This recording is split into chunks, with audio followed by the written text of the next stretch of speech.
Well. Look who we have here. Hello, ladies and gentlemen, and welcome back to another video. JD's another one, and welcome back to another video. So I don't even know my intro anymore. God's sake. It's been a minute. It has been a minute. But that's because obviously it's been off season. I did say I was going to upload Wednesday, but you know, it's basically Wednesday. We have, first of all, I just want to catch you all up. Obviously, it's 3 games in to this season. And we've set up our teams, we've got projections, blah, blah, blah. So let's bloody go over that. So starting with AJ Farms, we are projected to finish 11th. But to be fair, apart from the top 2, I'd say it's not like out of reach. Like it's not unreasonable to win some games here. However, I've decided AJ Farms and AJ Reserves, because of the new history sections come out, I'm not really bothered about them. I'll be real with you. Yeah, just not too fussed at all. But having said that, I don't think it doesn't spoil it anyway. So AJ Farms, we are sat 9th. We've lost 1, won 1, and lost 1. So as you'd expect, we're not doing that great. But again, I'm not too fussed. AJ Reserves, we're predicted to finish 7th. We are currently 6th with a win, a draw, and a loss. I will say, I think it was one of these. Was it these? I think it was this.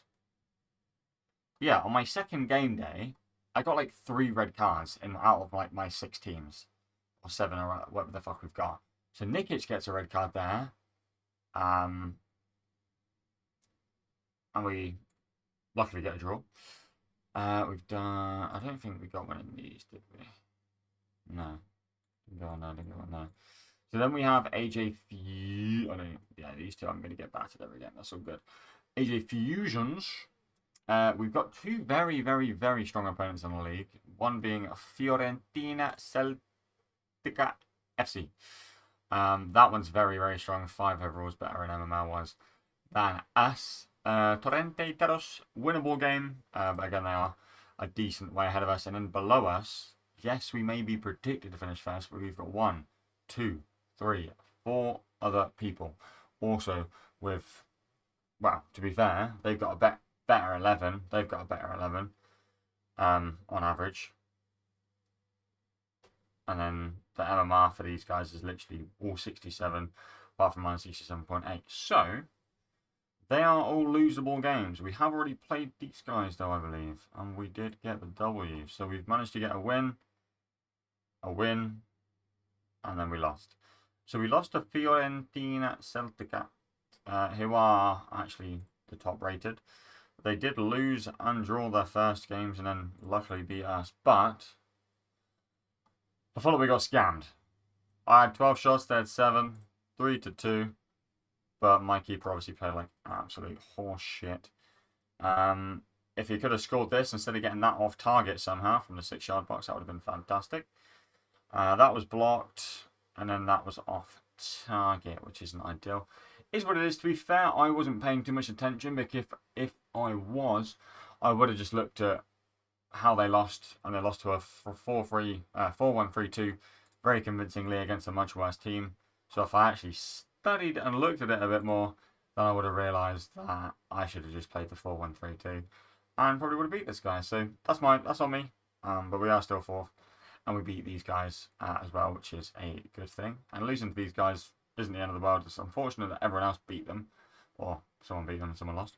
Is what it is, but not a bad start for AJ Fusions overall. AJ Academy, just the academy team. They're doing whatever they want. I'm just whacking teams out, not asked.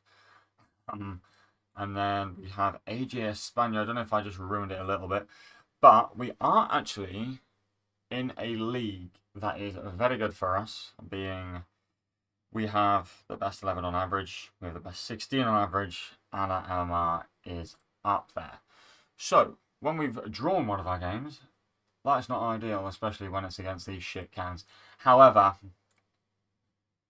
we decided that we wanted a red card. So we were dominating the game, they weren't really doing anything, and then my man decides to punch someone in the face and get a red card after we were 1-0 up, which is absolutely fantastic.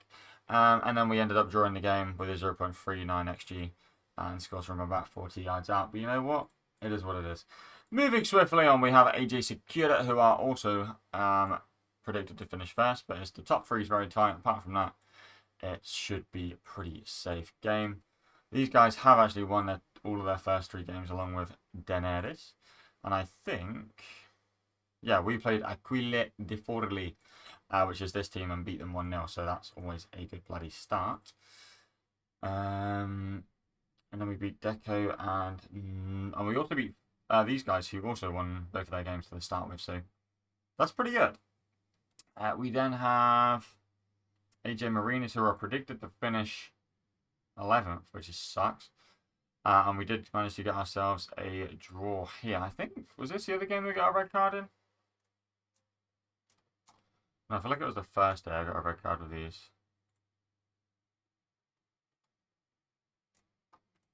No, okay. I don't know who it was. Might have been Lewis. We're about to find out. Bang! Yeah, it was. So we got predicted third in this league again. It's pretty tight, top 6 wise. Apart from the top guy, he's pretty decent. But yeah, apart from that, pretty even. We are currently sat in second with them. No, we're not. We're currently sat in second with them. No, we are. But we did lose to GFC SN. We did beat the guys here. I forget where they are. Okay, they're just doing very well at the moment. We get rid of that. And then we beat Brian S. But in this game, we lost 2-1. Would you believe it? No, we didn't get a red card in this one. Okay, never mind. There was another one. I know there was. I'm tripping. To be fair, if I didn't delete my... Oh, I might have been in the academy, to be fair. If I didn't delete my inboxes every 2 seconds, that would be great. Might be up to... Actually, no. Yeah, it was this one. So we got a red card in this one as well. We were already getting battered, so it doesn't really matter. But, 3 red cards and, out of the 7 games that I had that day. It's quite sus. Anyway, I wanted to show you progression for this current season because, yeah, it's only been 3 days. But we've got players such as Laffy, who's only 21 years old, going up, and Lucy, who is now 18, but he is now officially on a tier break. I was looking on the agent hub, and I can't remember what it is, but if he goes up in, he has dribbling or something, he goes up in tier breaks, which is absolutely fantastic. Because if he can, the quicker he can tier break, if he can tier break early on this season, that'll be unreal. But if he can even just tier break at any point this season, that'll be unreal. Because again, he's 18, he'll be 19 next season, so he's still very young. And the fact that he's going up is very nice. His shooting is absolutely fucking terrible. And also another thing that's really starting to piss me off. Alright? Look at this. Nikic going up shooting. Sheffer going up shooting. They're centre backs. Lambert right back going up shooting. That one I'm not as fussed about, but still, it's annoying. Matthew going up shooting. Fucking stop it. Anyway, Vallard has gone up. I don't think he's played once yet, but he's gone up a rating because he went up shooting. Kareem Guy actually went up in defending because he's a defender. Very good. Thank fuck. He's on the verge of a tier break, but not quite. And then Janssen, who we bought for Secura just to try and secure the bag. They have gone up as well to a 6-7. And Matthews continuing to go up. He was our top row for last season, I believe, going up 4. Prospier's gone up another, which is very promising. Because again, if he can get to an uncommon as quickly as possible up to the age of 21, that would be very nice. Because his stats are decent as well, apart from his pace, but Laffy going up 1 as well. And goalkeepers I've not noticed going up too much, personally. So the fact that Laffy is only 21 and he's gone up a rating already is very, very nice. Nomura, he's gone up 1 already at 22 years of age as a cam. And then Malik, who's our top dog, who I'm thinking of selling, by the way, but not yet. Malik is the top dog who's gone up 2 dribbling. I think at the end of the season, if he's still 85, I might just bin him off. But if he's not, and he's 86, 87, well, we might have to think about what we're going to do with him. But he's, 20. We did end up getting him gone to bronze with his bronze team. And I believe he's on 8%. 8% with 4% if he doesn't play for 15 games or something. I believe S16, yeah. Which is very nice. He did just lose last night, which is unfortunate. And Malik played, but he was the only guy in the defence who didn't have a shit rating as such, which is not terrible. He did get absolutely slammed 5-2. So I don't know how he didn't get a shit rating. Oh well. So yeah, he's getting played over there. Thank you to Bruns. Then we have... So they want to show current season. Yeah, we do have, to be fair, but a lot of our youngsters who haven't necessarily gone up in rating are going up in stats. So obviously Nikic there going up in just random ass stats. Perez going up in shooting. Again, he's 19. And Jakimovic, who we just got this season, is 24. So you would have thought he'd go up quickly if he's got any potential, because prime age on average is around 26. Then we have, who else went up? Yeah, Rudolph went up in pace. Adam went up in pace. Camacho went up in pace and 2 passing. And again, they're only young. So we do have young progressors. We did stick, who did we stick in the development centre? We did stick some more people in the development centre because I wanted to put this guy in, but it's not open, I don't think. And I'm not putting him in for 1 season. We had, who did we put in? Yeah, we put this guy in. I don't think I showed you that. We put this guy in. We put this guy in, and then this guy's for our Spanish team. We put this guy in, this guy in, this guy, this guy, this guy, this guy, this guy, and this guy. I wanted to use him, and where is he? Him, but they're literally like, I wanted to. And I was looking for teams desperately to try and get them into, but like realistically, I couldn't put them in anywhere that would be that wouldn't be detrimental to themselves, progression wise. So I just chucked them in. I think I put Perez in for 3 seasons, and I just whacked Hammond in for 2 seasons because again he wasn't getting any playing time, so I just put him in. And we'll see how that goes. He's only young. When he comes out, we will still use him and see if we can take him anywhere as such when he's closer to his prime age. But yeah, that's sort of like the roundup as such for now. The only thing I will say is with España, I don't know if I showed it on the last video or not, because I'm pretty sure I did, but I just want to run through just quickly.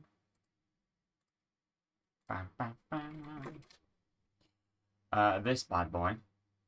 And just pop it up on screen basically, just so you can see what we did with the money for our AJ España team, because this is the team that we have. I tried to get a mix of ages. As you can see, we got some 21-year-olds and 24, but that's obviously from the MFL that we got, so those people aren't Spanish as such.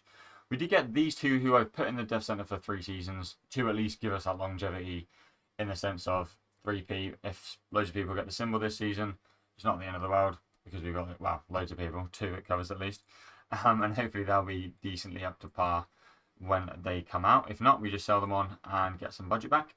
But yeah, this is our budget. We do have $32 remaining in the budget. And our most expensive signing being a 28-year-old, 68 rated Navarrete for $7. And then Ibanez being $6, who's 56 rated and 21, just so we can put him in the dev center, see if he goes up any. But yeah, we currently have 0 MFL as our budget and $32 in the budget as well. So at the end of the season, if we need to just start selling people off, then we can do, just to get some budget back and hopefully get some better players in. But yeah, AJ España aren't doing too bad. I think this is Sacco. He's managing what's a googly. And when we play them, it'll be a very good game, because I think it's us 2. Yeah, so I'm on 55, he was on 62, and then he's got someone close behind him, Royal Quebec, I think. Yeah, I beat Royal Quebec though. And he has beaten teams at the lower end of the table. So I've beaten Royal Quebec, I have beaten Alliance, but I beat them 5-0, and then this, which is bullshit. Because we got a red card and he got a goal, even though it was a terrible goal. XG because that's just what happens when you get a red card. So if we look at the overview, we have AJ Farms sitting in 9th, Reserve sitting in 6th, Piccolo Nostalgia sitting in 11th, Spark sitting in Fusion sitting in 4th, Spark Farm sitting in 8th, Flint Academy AJ Academy sitting in 10th, Espana sitting in 2nd, Lotus in 2nd, Marina's in 10th, and Secura in 2nd. So we don't actually have anyone at the top of the table right now. We've got 3 in 2nd, 1 in 10th. And what I did do, I don't know if I said, but I swapped the Secura team and the Marinas team over because Marinas in their league, I think we had, yeah, so our team was like 63 rated or something. I think it was. No, it's a Secura. So I had a 64 rated team, and I was like, oh, okay, we'll see what, because they were obviously freshmen. And then we get chucked into a team where they have 76 and 72. So I was like, well, that's top 2 gone. No fucking point in even trying. So I just switched this team with this team. I'll wait for these guys to, fuck off up there. And then I can hopefully get a decent team together to try and get these guys out of the league as well. But yeah, I switched them over just because this league was more favourable. We were sat down here, but now we're at the top because we switched them over. Doesn't mean we're going to get promoted, but it just gives us more of a chance of getting promoted when these two are in the Flint division. Shit out of fucking me. But I get why, like, they want to get their teams out of, especially with the record. I think a lot more freshman clubs came into play this season and people just want to get them out of the league. So I get it. It's just irritating when they drop into your fucking league. Do you know what I mean? Also, I took them off my list. Let me look at... I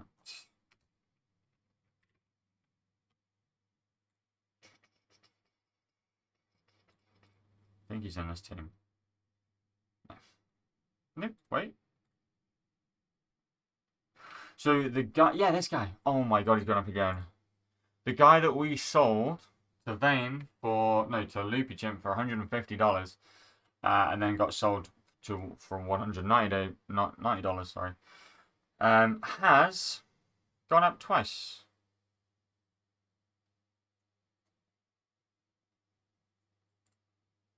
I didn't realise he'd gone up twice. I knew he went up and tier broke yesterday. So yeah, he tier broke yesterday, went up to an 85. And now this morning, he's gone up an overall. Again, so he's 86. I sold him for $150. Oh my fucking god, he's going to go to the moon, isn't he? If he goes to the moon, I'll crash out. He's actually going to go to the moon. If I look tomorrow and he's gone up another overall, I'm going to punch my monitor, bro. I mean, GG's to Vane. But god damn, bro. I mean, we still have Malik. There's still a chance, right, guys? I mean, Malik has really good stats. It's just the only thing he needs to actually go up rating is fucking defense for some reason. Maybe his passing, or physical. Physical probably he could work on. But the only thing he would technically go up in overall is if he goes up in defense. And for the Vane, he keeps going up in defense. He's gone up defense twice, and he's gone up twice. So there's that. Anyways, that's where I'm going to wrap up this episode. Not much to talk about here. But yeah, if you are new to MFL, don't forget to use my bloody link and join up. Spending $25 on packs and you get yourself a free common player. As well as if you use the promo, which I don't know is live anymore. It is live still. You can get, no it's not alive. Never mind, ignore me. Just fucking use my link and be an absolute babe. Because you're the best of all time. Thank you very much. I'll catch you on the next one. Cheers!